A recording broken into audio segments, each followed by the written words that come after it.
Ons, episode 9, brought to you by Adira. The great Jack Payne. Thanks for joining us, mate. Thanks for having me on, boys. Appreciate it. Any?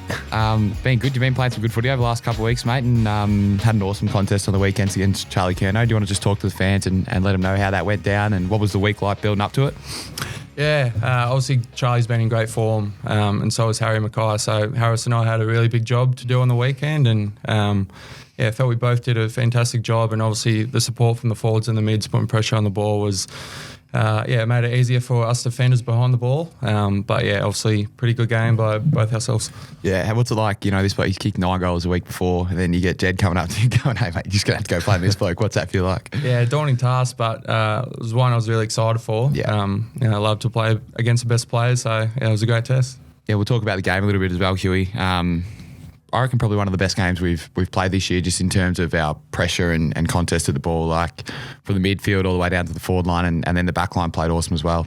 Yeah, I think probably the first quarter was solid, and we were able to grind. And in those big away games where there's a massive crowd for the opposition team, you probably just need to be in the game at quarter time and at half time. And then I think the second and third quarter was the blueprint for us in how we want to play. As you touched on, we put a lot of pressure on the ball. We were able to use the ball really well off the back of that and get our smalls involved. Charlie and Bales both had really big third quarters, I think it was. Bales kicked 3 in the third quarter, I think. Yeah, and Charlie obviously is in amazing form. But I think the thing that's sticking out, particularly from our forwards, is the stuff that they're doing. That's not necessarily disposals and goals. Like Charlie kicked 1 goal where Gunners just did a beautiful little tap on inside, and a lot of vision going around of Charlie's pressure and their ability to stop the run and carry of Carlton's really good halfback. So it's been really impressive, and we just got to keep building. And I think probably you, Payne, do you want to touch on just Dunks and the impact that he has for you guys as backs with his pressure? Yeah, it's been awesome, Dunks. Obviously led the charge on the weekend.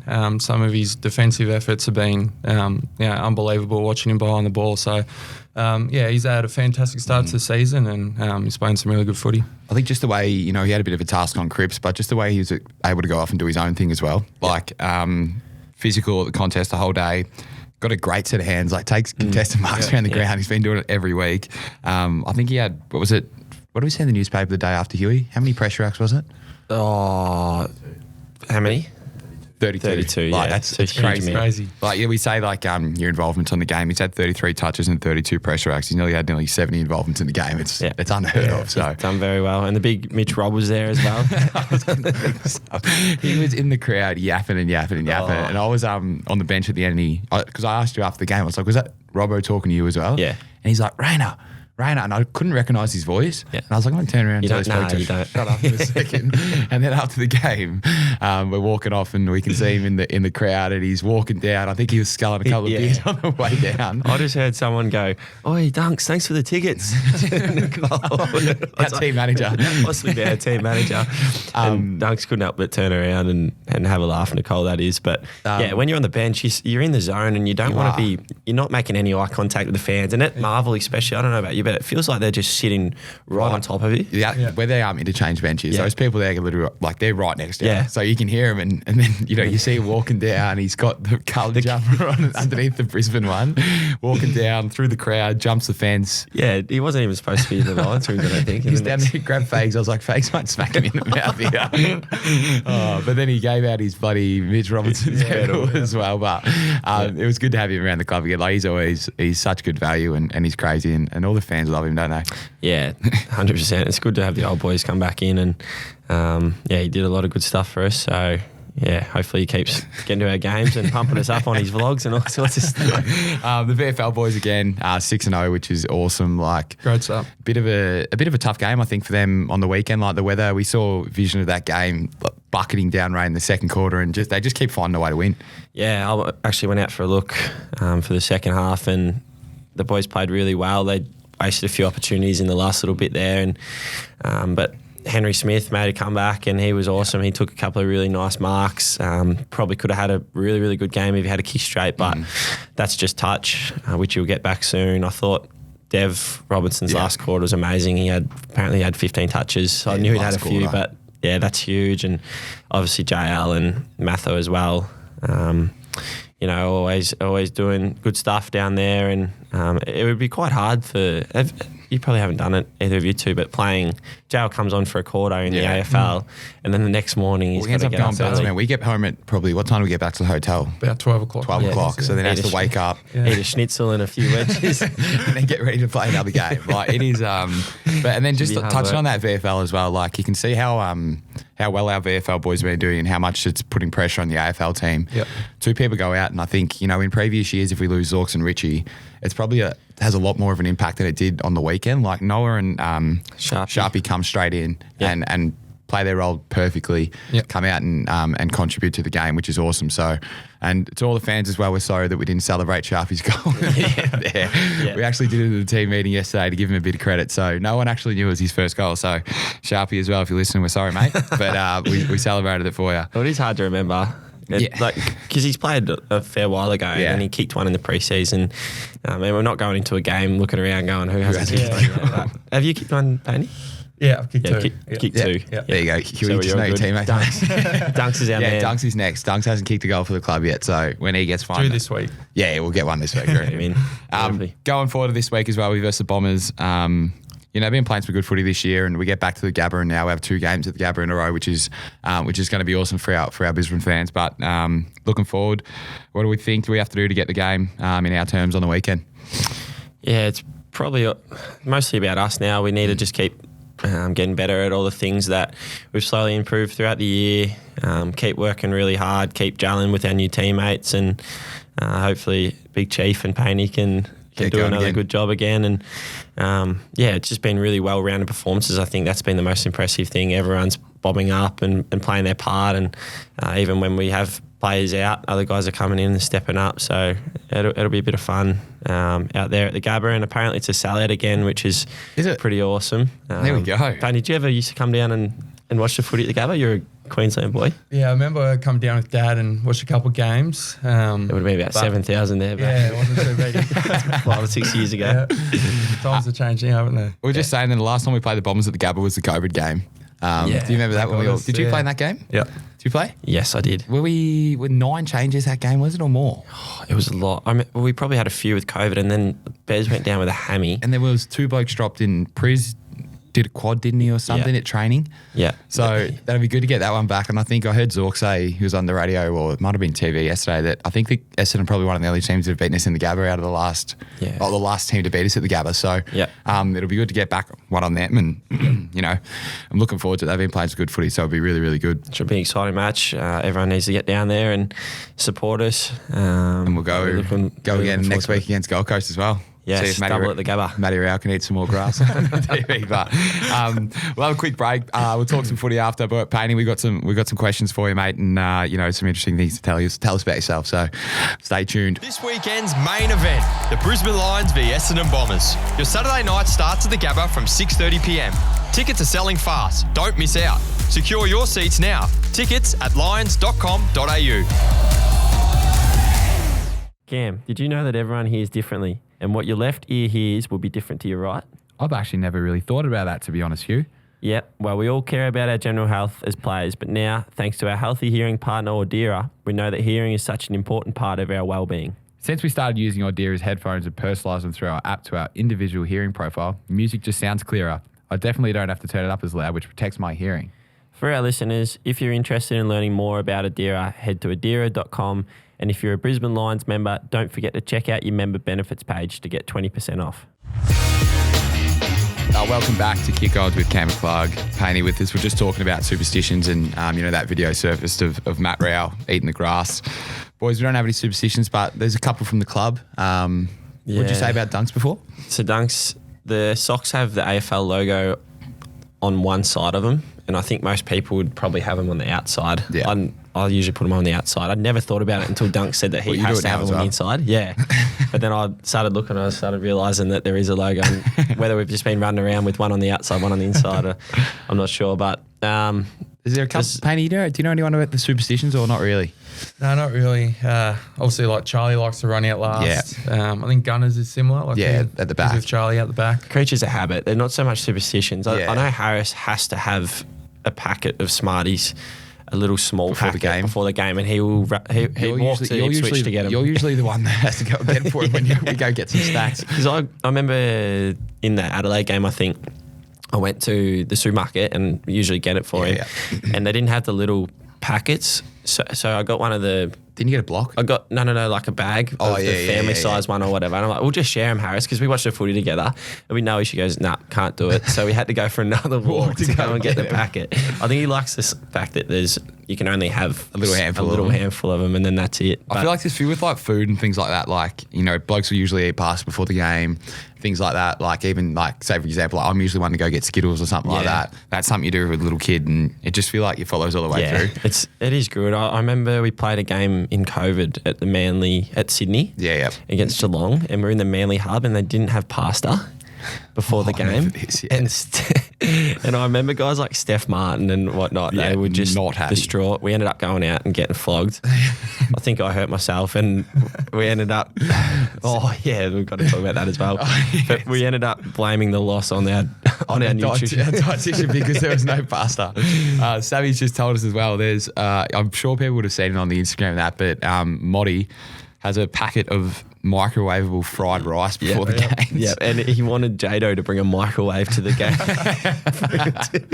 Jado said, "I'll bring everything else, but that's a step too far. I'm not bringing a microwave." But like literally sitting in the team meeting, and Fags is telling us about what to do, and he's sitting there with a little spoon eating a packet of rice. You can't even take it seriously when you look around.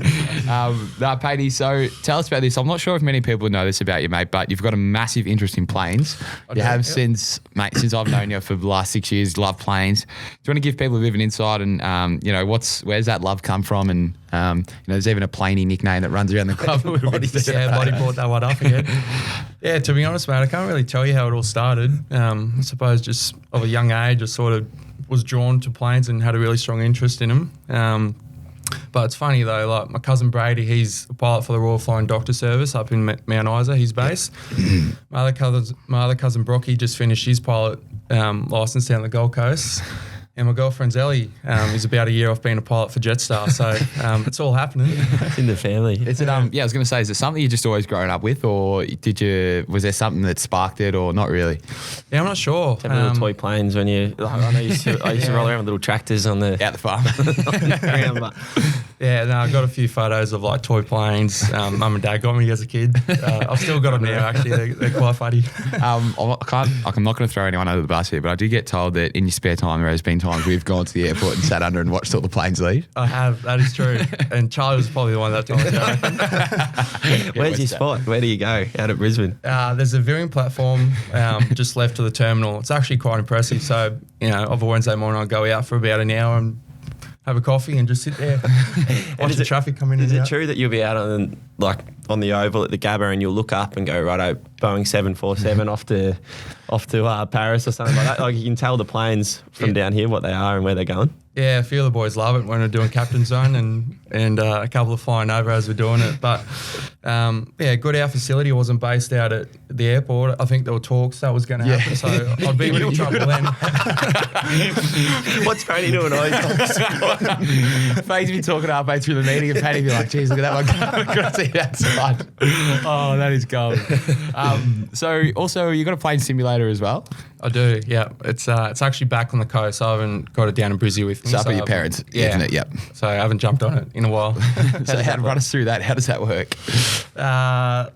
So you got a disc, and I've probably bought hundreds of add-ons onto that disc. So like scenery add-ons, all that sort of stuff. It's pretty realistic, which is cool. Yeah. But obviously nothing would compare to actually real life. Yeah. So what's your longest flight? Like how long have you sat there for? And your domestic run, so like your Brizzy Melbourne or your Melbourne Sydney sort of setup. Yeah, no international runs. You have to lock in for an international one. So you have to sit there for the whole 2 hours or whatever it is, and just do you do anything is it all on autopilot while you're up? Yeah, cruising? autopilot, and I'll just go on the phone for a little bit.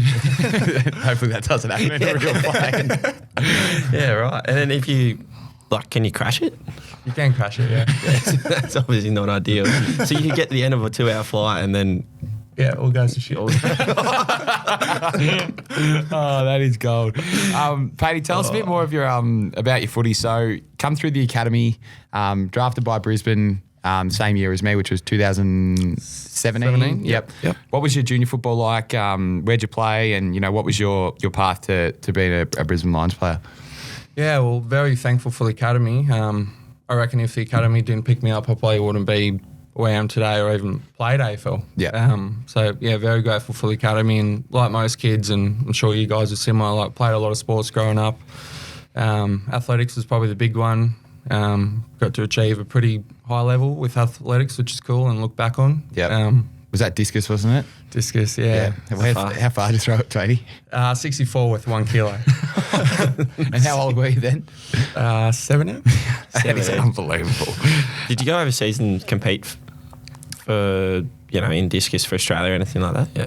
Yeah, so the year before my draft year, was lucky enough to represent Australia at the Oceanic Games over in Fiji, which was an awesome experience. Yeah. A lot of successful athletes competed over there, like Riley Day and Ella Connolly, who were sprint champions and made the Commonwealth Games. So, yeah, it was an awesome experience. Would you come over there?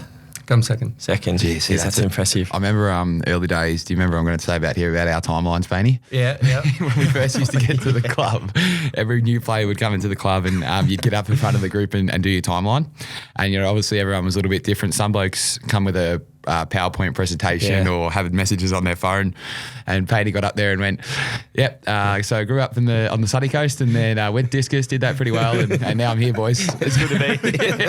And Fake's just gone, do you want to elaborate on that? And he goes, yeah, went over to Fiji, come second, and that was about it. So That's all she wrote. That's all she wrote.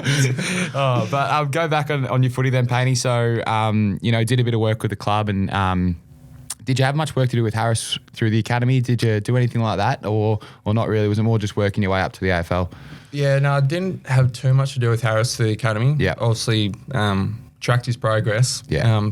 I think it was maybe 3 or 4 years, got drafted before me. So sort of tracked his development over the years. And same with Hippie, he was 2 years above me, I think. So there's been a lot of boys that have come through the academy and trailblazed that path, made it onto an AFL list, which is really exciting. Yeah. And obviously you were, like the last few years, you've probably been in and out of the AFL team and things just seem to have clicked this year. And I know that that's not exactly how it works, but what do you think?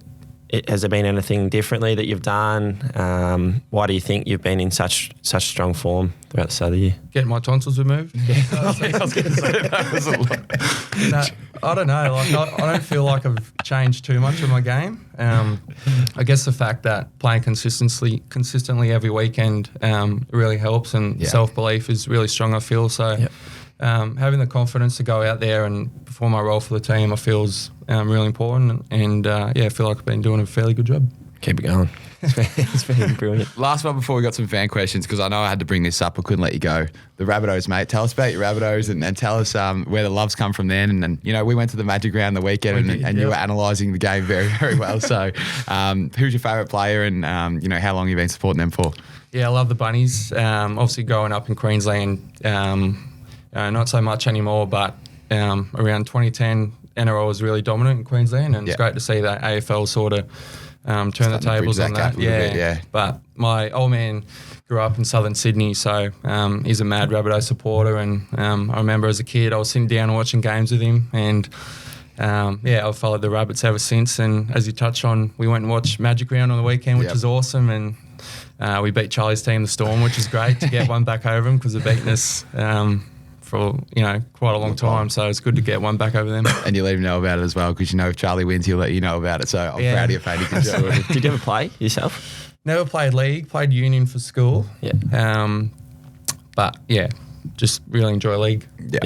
All right, well, we'll get into some fan questions to finish this off here. The first one's from Shadow, Payne, and Shadow's a bit of lyric, and he's asked who the best bloke at the club is, and I'm definitely not giving that to Shadow. So I'm the same. Who would you go for, Payne, if you're going to put someone out there?